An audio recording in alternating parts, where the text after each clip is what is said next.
నమస్తే, welcome to మహిళా ఆరోగ్యం. నేను మా యాంకర్ ఉషా. సో ఈ మధ్యకాలంలో మెయిల్ ఇన్ఫర్టిలిటీ చాలా ఎక్కువగా మనం చూస్తూ ఉన్నాం.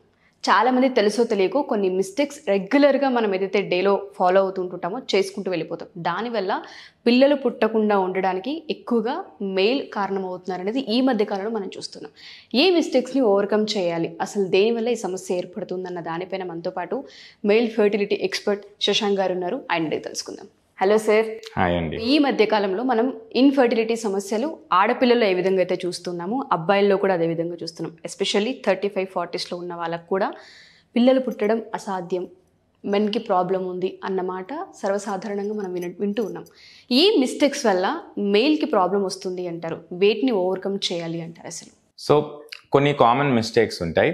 ఫస్ట్ ఈజ్ లెస్ స్లీప్, అంటే చాలా తక్కువ అవర్స్ స్లీప్ చేస్తే it impacts on the hormones of the body. Stress hormone level పెరిగిపోతుంది అండ్ బికాస్ ఆఫ్ విచ్ మళ్ళీ స్పర్మ్స్ మీద కూడా ఇంపాక్ట్ ఉండొచ్చు. సెకండ్ ఈజ్ షవర్ తీసుకున్నప్పుడు చాలా వేడి నీళ్ళతోటి స్నానం చేస్తే కూడా ఇది ఒక heat exposure. Then after that some of the people steam, sauna ఇవి అన్ని it should be very limited అన్నమాట. Plus shampoos and body sprays, deodorants, ఇది తెలియకుండా they will be spraying large quantity on the skin. And షాంపూస్లో కూడా phthalates and parabens అన్ని chemicals ఉంటాయి. So that is the reason they can have some effect on the body. Okay, వీటి వల్ల కూడా? Yes, దీనివల్ల షాంపూస్ అండ్ బాడీ స్ప్రేస్ ఒక important reason. Next they will get ready and then they will go to work. కానీ ఈ టైంలో sometimes synthetic undergarment వేసుకొని long bike rides చేస్తున్నారు. అవర్స్ అండ్ అవర్స్ వాళ్ళు వర్క్ వెళ్తారు అండ్ ట్రాఫిక్ లో, heat లో దే ఆర్ గెటింగ్ అగైన్ ఎక్కువసేపు కూర్చోవడం, బైక్ పైన ఎక్కువ ట్రావెల్ చేయడం. కరెక్ట్. ఇంజిన్ హీట్ కూడా motorcycle particularly more than scooter, motorcycle is causing the heat trapping. దాంట్లో కూడా మళ్ళీ ఓవర్ వెయిట్, ఒబేసిటీ ఇప్పుడు చాలా రైజ్ ఉంది in India. So because of ఆ వెయిట్ కూడా టెస్టికులర్ ఓవర్ హీటింగ్ అవుతుంది. నెక్స్ట్ వచ్చేసి ఆఫీస్ రీచ్ అవుతారు and after going to office tea, coffee, sodas ఇవన్నీ rather than taking fresh fruit juice or some fresh vegetables in the diet, they are taking excessive coffee consumption and black coffee kuda ippudu trending anamata. So all of this can have a direct impact endukante it makes you feel alert and energetic koncham time tarvata malli fatigue vachestadi dan valla. And next oka common habit vachesi by afternoon time they are having their meals. Ee meals lo ippudu meer chustunte ఇది because of the Swiggy and Zomato online deliveries, either it is a carbohydrate and maida based foods or deep fried items ఉంటాయి, jalapeno, cheese balls ఇవన్నీ, or లేదా chicken tikka. High protein ఉంటుంది. వాళ్ళు ఏమంటారు అంటే మేము విన్నాం చాలా మంచి హై ప్రోటీన్ తీసుకుంటే బాగుంటుంది డైట్లో, కానీ that is true, but also there should be fruits and vegetables.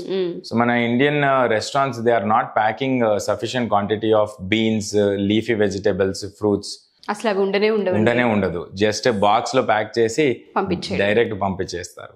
So they are having that malnutrition, vitamin deficiencies వస్తున్నాయి, జింక్, మాగ్నీషియం అండ్ మినరల్స్ కూడా చాలా తక్కువ ఉండడం. అండ్ ప్లస్ సన్లైట్ ఎక్స్పోజర్ కూడా సరిగా ఉండదు. They are all the time in the office, so vitamin D deficiency కూడా అవుతుంది. నెక్స్ట్ వచ్చేసి ఈవినింగ్ టైంలో they are going for, some of them they go for the workout and exercise. So in particularly ఈ category of patients లో they are unknowingly taking some weight loss supplements.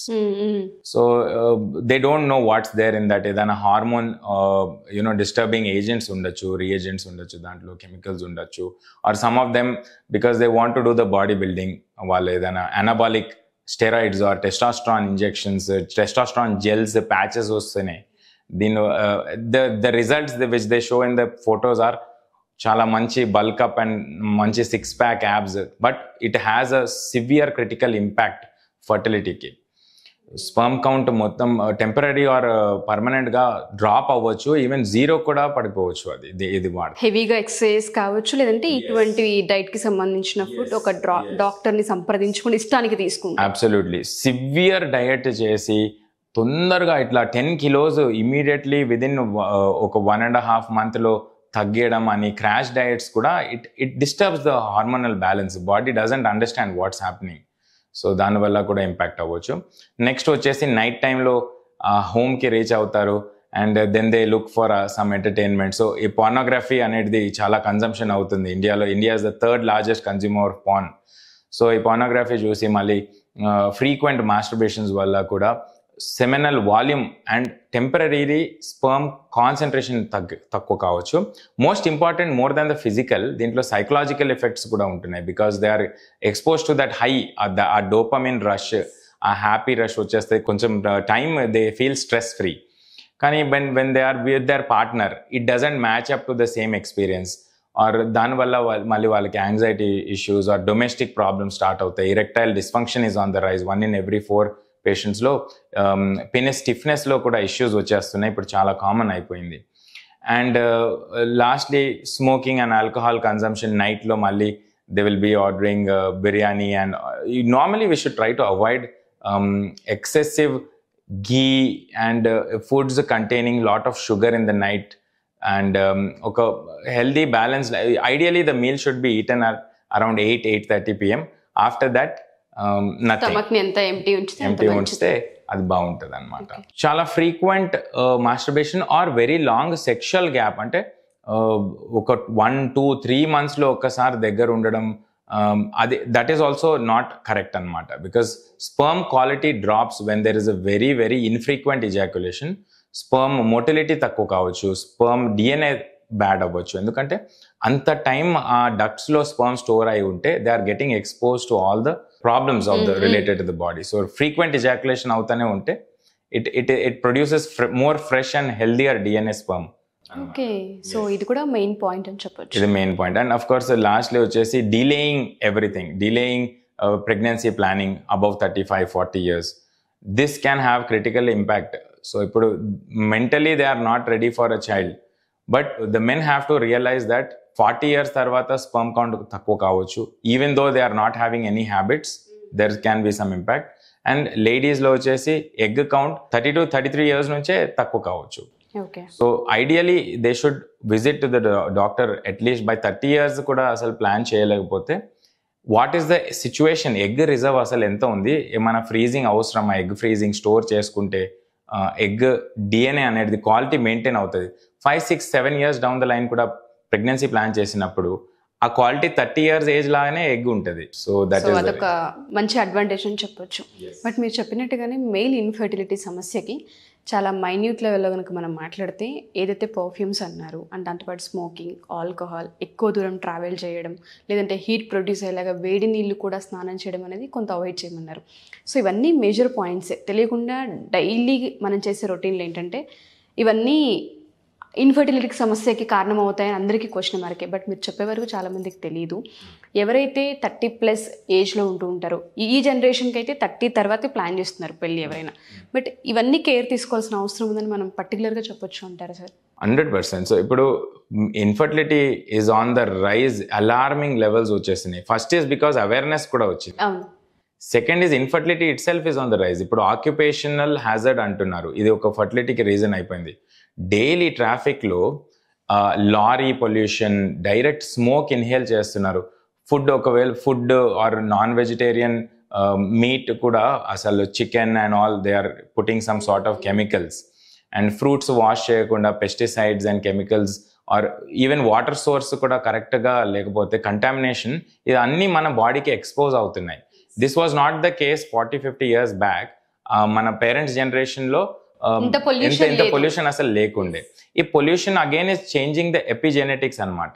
And ఈ genetic factors మళ్ళీ ఈ ఫర్టిలిటీకి effect అవుతున్నాయి. And infections, sexually transmitted infections కూడా ఇప్పుడు కొంచెం తగ్గుతున్నాయి, కానీ మధ్యలో చాలా ఉండే tuberculosis, gonococcus. So because of having multiple sexual partners and awareness లేకపోతే ఈ వైరల్ అండ్ బ్యాక్టీరియల్ ఇన్ఫెక్షన్స్ చాలా డ్యామేజింగ్ ఉంటాయి. And most of the time ఈ డ్యామేజ్ ఆల్మోస్ట్ అది ఇర్రివర్సిబుల్ లాగా. Patients they get shocked. అంటే మేము ట్యాబ్లెట్స్ వాడితే తగ్గిపోతుంది అని అనుకుంటారు, కానీ ఈ సిచ్యువేషన్స్లో బికాజ్ ఆ డక్ట్ ఎంత డెలికేట్ ఉంది, తొందరగా స్కార్ అవుతుందని they get little bit surprised and upset. Okay, so మీరు చెప్పినట్టుగానే ఎవరైతే 30sలో ఉంటూ ఉంటారో, ఎస్పెషల్లీ అబ్బాయిలు, మ్యారేజ్కి ప్రిపేర్ అవుతూ ఉన్నాం, ఒకసారి హెల్త్ చెక్ చేయించుకోవాలనుకుంటున్నాం, లేదంటే ఇంకొంతమంది ఇన్ఫర్టిలిటీ సమస్య మాకుంది బట్ ప్రాబ్లం ఎవరిదో అర్థం కావట్లేదు, మేము ఒకసారి విజిట్ చేయాలనుకుంటున్నాం. చాలామంది మగపిల్లలు కొంతమంది డాక్టర్స్కి ఓపెన్గా చెప్పుకోలేరు. ఇక్కడ మీరు ఎట్లాగో ఎక్స్పర్ట్ కాబట్టి, మీరు ఉన్నారు కాబట్టి ఏ విధంగా హెల్ప్ అవుతుంది అంటారు? మీ దాకా రీచ్ అవ్వాలంటే అసలు ఏ విధంగా సార్? సో ఒక సంవత్సరం వరకు కూడా భార్యాభర్తలు కలిసి ఉన్న ప్రెగ్నెన్సీ అసలు న్యాచురలీ రావట్లేదు అంటే that is the first sign. Because 90% of the times first 1 year of ట్రయింగ్లోనే ప్రెగ్నెన్సీ వచ్చేయాలి. అది రావట్లేదు అంటే there is a reason, some reason. Second year of మ్యారేజ్లో ఇంకొక 5% couples can get the pregnancy naturally. But natural pregnancy అసలు రావట్లేదు అంటే we have to check 3 important points. One is the egg, second is the sperm, third is uterus and tubes. So uterus ట్యూబ్స్కి period second day మనం scan చేసినా తెలిసిపోతుంది. Next periods regularity ఉందా లేదా, ఇది hormone guided ఉంటుంది. చాలా పేషెంట్స్ కన్ఫ్యూజ్ అవుతారు అసలు ఓవరీ అంటే ఏంటి, యూట్రస్ అంటే ఏంటి, ఈ రెండులో ఏమైనా లింక్ ఉందా అని. కానీ ఓవరియన్ సైకిల్ డిఫరెంట్ ఉంటుంది, యూట్రస్ది సైకిల్ డిఫరెంట్ ఉంటుంది. యూట్రస్లో ఎండోమెట్రియం అంటే లేయర్ పెరుగుతుంది, పీరియడ్స్ వస్తాయి. కానీ ఓవరీస్లో ఎగ్ అనేది పెరుగుతుంది. అది హార్మోనల్ ఇన్ఫ్లుయెన్స్, అది మొత్తం బ్రెయిన్లో పిట్యూటరీ గ్లాండ్ కంట్రోల్ చేస్తుంది. సో ఇప్పుడు హార్మోన్ డిస్రప్టర్స్ మనం డిస్కస్ చేసినాం. Because of stress, because of lifestyle, because of consuming food and diet or obesity, దీనివల్ల హార్మోన్ డిస్రప్ట్ అయ్యి ఓవరీ ఎఫెక్ట్ అవుతుంది. ఓవరీలో ఎగ్ డెవలప్మెంట్ అవ్వట్లేదు, లేదా ఉన్న ఎగ్స్ తగ్గిపోతున్నాయి. బట్ ఇంకొకటి ఇన్ఫెక్షన్, బికాస్ ఆఫ్ ఇన్ఫెక్షన్ ఏమవుతుంది, యూట్రస్లో డ్యామేజ్ అవుతుంది, అతుకులు ఫామ్ కావచ్చు, క్యావిటీ స్పేస్ చిన్నగా అయిపోవచ్చు, ట్యూబ్లో బ్లాక్ అవుతే అసలు స్పర్మ్ ఎగ్ జాయిన్ అవ్వడానికి జాగా ఉండదు. They will not be able to meet and match. And third is of course directly టెస్టిస్కి ఇప్పుడు డ్యామేజ్ అవుతుంది. చాలా వరకు మనం చూస్తున్నాం. Because this is also because ఆక్యుపేషన్స్లో వాళ్ళు ప్రొటెక్టివ్ గేర్ అసలు వేసుకుంటలే.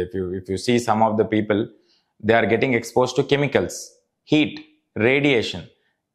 ఈ ప్రొఫెషన్స్లో నార్మలీ ప్రొటెక్టివ్ గేర్ మ్యాండేటరీ ఉంటుంది. బట్ అది వేసుకోకుండా ఇగ్నోర్ చేసుకొని they are getting exposed to that, and within matter of 2 to 3 years exposure అవుతే స్పర్మ్ కౌంట్స్ మీద ఇంపాక్ట్ ఉంటుంది. ఓకే, సో వాటన్నిటికి సంబంధించి ఎవరికైనా కావాలి సజెషన్స్, లేదంటే ఒకసారి మీ వరకు రావాలి అంటే అప్రోచ్ అవ్వచ్చు అంటారు? Definitely. So if anyone is facing problem, sperm count or fertility issues or sexual issues అయినా, you can visit us at Positive Fertility in Kompally. And I will be happy మీ అన్ని డౌట్స్ క్లియర్ చేసుకొని మంచిగా మీకు explain చేసి అసలు problem ఏంటి అనేది కొంచెం క్లారిటీగా ఇస్తాం. డెఫినెట్గా సార్. సో ఎవరైతే ఈ వీడియో చూస్తూ ఉంటుంటారో, ఎస్పెషల్లీ మగపిల్లలు పెళ్ళిళ్ళు అయిన తర్వాత ప్రెగ్నెన్సీ డిలే అవుతూ ఉంది, మేము హాస్పిటల్స్కి వెళ్తున్నాం బట్ మాకు ప్రెగ్నెన్సీ రావట్లేదు, ఫస్ట్ ఇయర్ చూసాం, సెకండ్ ఇయర్ చూసామని చాలామంది ఒక దగ్గర ఆగిపోతూ ఉంటుంటారు.